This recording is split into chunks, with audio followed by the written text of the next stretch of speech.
What do we think about hatching our own chicks? It's kind of nice to have the bathroom back, but it is kind of sad to not have them so convenient to check on. It was kind of fun to peek in there every few hours and see what was going on.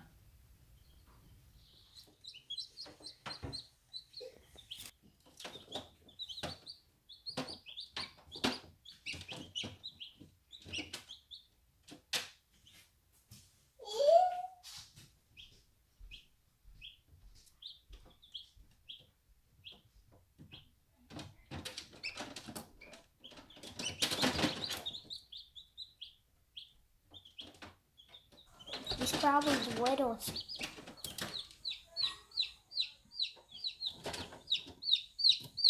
You don't know, honey. He's chirping because he doesn't like it. Chickies. There's two over there. Ew. Who's gonna have a compass? Sit back. I think he's gonna break up.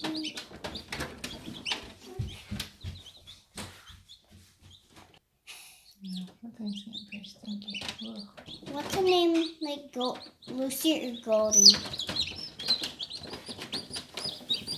Goldilocks? Goldilocks. Yeah, he just popped it open. Pretty good. Come on, little chickie. You can do it. Looks like an earthquake opened that egg. Oh. Yeah, he cracked it good out. Is it wheel? Oh, there he goes. He's coming. I never saw a chick hatching.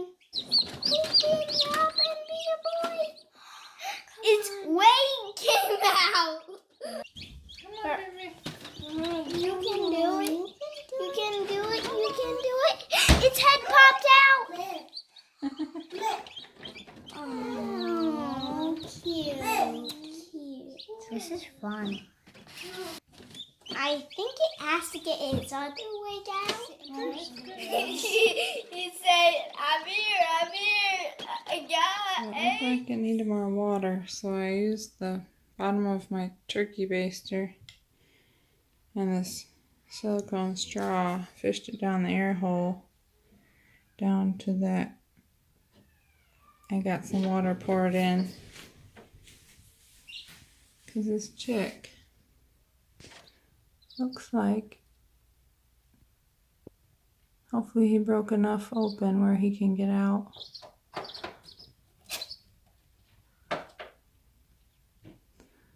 We'll see.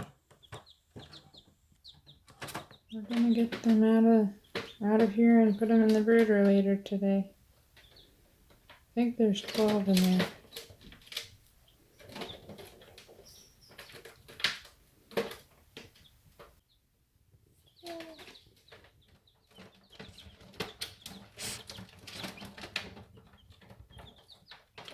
I'll have to carry him out. Oh, there he goes. So this is how you hold them. See, my hand.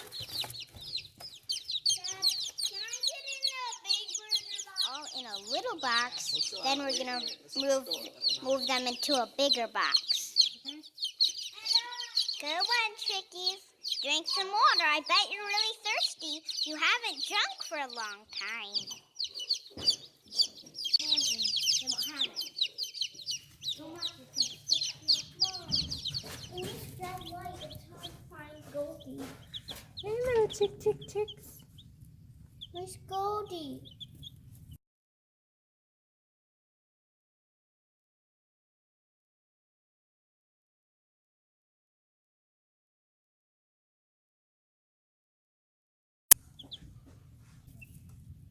I think that's that one. They're all kind of mutt chickens,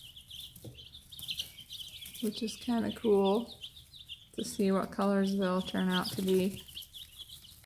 So, first of all, we started with the eggs. I think I made a mistake not storing them appropriately. I just kind of had them in a basket. And then we also ended up getting eggs from our neighbors and also some friends. We started with 41 in there, and then 35 we candled that showed they were growing and fertilized. The first few days went really slow, and it was kind of apprehensive because it felt like you're trying to mimic nature, and that's a tough thing to do. I think that it was a good experience, but I'm not sure I want to do it again. We ended up with 11, and I think 13 or 14 hatched out. We had 3 that were late hatchers, and 2 of them were after we pulled these chicks out. We had a couple more hatch, and all those 2 and then the last one all had foot problems. And they couldn't really walk very well. Their feet were curled up. And also the last 2 were, I think, were blind. Their eyes were pure black and they didn't seem to be able to see. That was kind of the sad part. Like if a hen had sat on her eggs, I think she would have left the nest and those would have died without hatching. So, I mean, it's kind of sad, but maybe they weren't meant to hatch and we hatched them. All in all, I think it was fun, but it was the same amount of work as having, I guess, silky brooding chicks for us. So we got a lot of our advice on hatching eggs from Slightly Rednecked YouTube channel. He's got a playlist about hatching eggs. He does quail, but that worked really well with our chicks. So we used his advice. The airspace chart. I think storing the eggs better before we incubated would have worked, and I think it was too humid for most of the time and not a lot of them had lost enough air, which I didn't realize. It was a cool experiment. The kids have some fun names for them, like Target, Wolf, Goldie, Chip. So, anyway,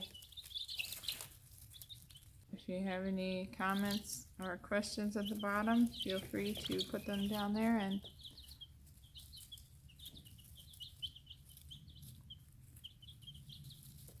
we'll see you later.